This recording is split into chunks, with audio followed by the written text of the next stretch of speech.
Vamos começar então o nosso segundo módulo do curso, que é para dar uma abordagem teórica a respeito das redes anônimas e descentralizadas. Em outras palavras, a respeito da Deep Web. Nesse primeiro vídeo aqui, a gente vai responder o que exatamente é a Deep Web. Então a gente tem duas definições. A gente vai apresentar primeiro a definição do Michael Bergman, que é uma definição cunhada num artigo científico em 2001. Essa foi a primeira vez em que o termo Deep Web surgiu no mundo. Ele definia a Deep Web como toda a parte da internet que não é acessível diretamente por mecanismos de busca. Então ele usa o exemplo do mecanismo de busca como sendo aqui um barco. Então ele diz que na internet comum o que o barco faz é puxar uma rede e pescar resultados e exibir os resultados para você. Isso é o que o mecanismo de busca consegue fazer. Agora, essa abordagem da rede não é eficiente para buscar conteúdos que não são acessíveis por mecanismo de busca. Por exemplo, conteúdo presente numa base de dados, em que não dá para você buscar toda a base de dados pelo que você está procurando. Nesse caso, você tem que pescar o conteúdo como se fosse com um anzol, desse jeito aqui. Então, o barco, o mecanismo de busca, vai lá para o fundo, pega um conteúdo bem específico e devolve o conteúdo para você. Agora, a questão é, mecanismos de buscas convencionais, por exemplo, o Google, Bing, Yahoo, mesmo o Startpage, o DuckDuckGo, não fazem esse tipo de busca em que você vai lá embaixo, pega um conteúdo específico através de uma requisição na base de dados e leva para cima. Eles só fazem essa busca aqui com rede. Por isso é dito que a internet comum corresponde a todo o conteúdo acessível pelos mecanismos de busca e a Deep Web corresponde a todo o conteúdo que não é acessível por mecanismo de busca. Em outras palavras, essa definição inclui o back-end de qualquer tipo de serviço. Como assim? Todo serviço tem um back-end e tem um front-end. Front-end é a parte do serviço que se relaciona com o usuário. Então, a parte do serviço que recebe inputs e outputs do usuário. A interface, por exemplo, do Facebook. Quando você abre o Facebook, você tem uma interface que tem lá, faça login, aí você faz o login, você sai de uma interface pública, vai para uma interface restrita, mas ainda assim você está diretamente se relacionando com o serviço em questão.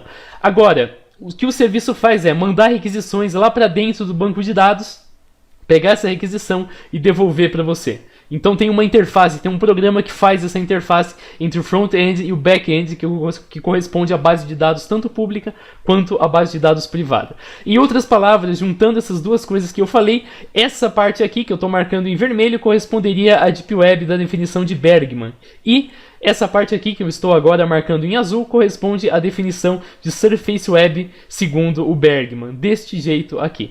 Agora tem um problema, cadê a Deep Web que eu conheço? Cadê os serviços ilegais que você ouviu falar? Cadê Tor? Cadê Freenet? Cadê I2P? Como que isso se insere nesse contexto? A verdade é, não se insere. Por quê? Porque Tor, Freenet, I2P, essas coisas não existiam quando Bergman cunhou a definição dele. Então Bergman chamou uma coisa de Deep Web e na época o que hoje a gente chama de Deep Web sequer existia quando Bergman criou a definição dele de Deep Web. Isso é um problema, porque as pessoas acabam misturando as duas coisas. Por exemplo, a gente pode dizer que a parte do back-end é 200 vezes maior do que a Surface, aproximadamente. Ou então que 98% do conteúdo do back-end... ou então que 98% do conteúdo da internet está no back-end. Isso faz sentido, faz todo o sentido do mundo, não tem problema nenhum em dizer isso, mas as pessoas entendem que essas as duas afirmações que eu apresentei para você dizem respeito ao Tor, a Freenet e a I2P, o que é mentira. Isso não faz sentido quando você aplica a definição nova. Como que você resolve toda essa confusão? Você cria uma nova definição de Deep Web, que é isso que eu faço no meu canal. Eu defini como sendo todo sistema conectado à internet que forneça anonimato e descentralização. Vamos entender por que dessas duas coisas. Então a gente tem, em primeiro lugar, os serviços que não oferecem anonimato e nem descentralização. A gente tem, por exemplo, o Facebook. Você não é anônimo quando você acessa o Facebook. Você não é anônimo quando você acessa o Facebook. E também o Facebook não é descentralizado. O Facebook tem um sistema central no qual, se você puxar um cabo de rede ali, todo o Facebook sai do ar. É basicamente isso. Aqui entra a maioria dos serviços, YouTube, Facebook, Twitter, Gmail, o meu site do canal também tem um servidor central e assim por diante. A gente tem sistemas que são descentralizados, mas que não são anônimos. E um bom exercício agora é você lembrar um exemplo desse sistema que eu já falei aqui no curso. Pausa o vídeo, qualquer coisa e retoma quando você desistir ou quando você tiver com ele em mente. Então vamos lá, é o sistema de torrents. O sistema de torrents não é anônimo, como a gente já verificou, que dá para puxar o torrent pelo IP, mas ele é descentralizado. Isso a gente não falou no curso, mas o sistema de torrents funciona com pequenas partes do arquivo dispersas por milhares de computadores. Então, quando você quer um arquivo, você não pega esse arquivo num computador central, você pega desses pequenos pedaços, então você vai compondo o seu arquivo, puxando vários pedacinhos de vários lugares diferentes. Para que esses sistemas são usados normalmente? Para pirataria.